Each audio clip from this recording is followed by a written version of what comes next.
ஓம் சாய்ராம். எனதருமை பிள்ளையே, உன் வாழ்க்கையை நீ வாழ்ந்துதான் ஆக வேண்டும்.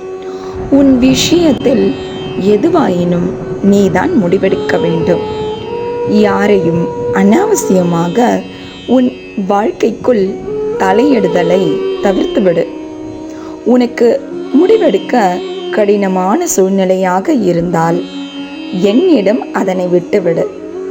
நான் பார்த்து கொள்கிறேன்.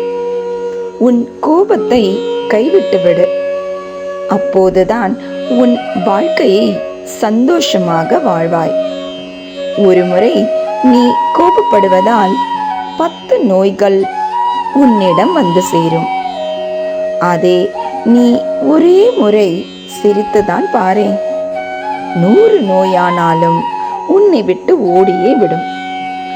என் ஆசீர்வாதம் உனக்கும் உன் குடும்பத்திற்கும் என்றென்றும் உண்டு. நீ யாரையும் எதற்காகவும் தேடி செல்ல வேண்டாம். உன் அன்பை புரிந்து கொண்டு எவரானாலும் உன்னிடம் வரவழைப்பேன். நீ தேடி செல்லும் அன்பு நிலையற்றது. உன்னை தேடி வரும் அன்பே நிலையானது. இதனை புரிந்து கொண்டு செயல்படு. எந்நேரமும் உன் தொழில் பற்றிய பயம் உன்னிடம் உள்ளது. வீணாக அச்சம் எதுவும் கொள்ள வேண்டாம்.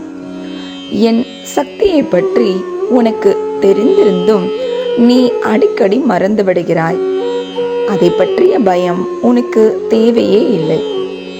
நீ அமைதியாக இருந்து உன்னை சுற்றி நடக்கும் அனைத்து விஷயங்களிலும் கவனி. யாருக்கும் அனாவசியமாக ஓடி உதவி செய்ய வேண்டாம். உன்னை தேடி உதவி நாடி வருபவருக்கு மட்டும் செய். உன் தொழில் மேன்மை அடைய வளர்பிறை பஞ்சமி நாளான இன்று வாராகி அம்மனுடன் விடியற் காலையிலேயே வந்துள்ளேன். இனி புதிதாக நல்ல விஷயங்கள் உன் வாழ்வில் அரங்கேற உள்ளது. அதனால் உன் கர்மாவின் வீரியம் அதிகமாக உள்ளது. அதனால் எவர் இன்சொல்லையும் கேட்க வேண்டாம். எவரிடமும் எதற்காகவும் கோபமும் வேண்டாம். நீ அவர்களிடம் பேசவும் வேண்டாம். என்னிடம் விட்டுவிடு. இன்று தேவி கோவிலுக்கு செல். அவருக்கு பிடித்த புஷ்பத்தை சமர்ப்பணம் செய். நிச்சயம் நீ எதிர்பார்த்த நல்லதொரு தகவல் உன்னை தேடி வரும். இன்றும் என்றும் என்றென்றும் உன் சாயப்பா உன்னருகில்.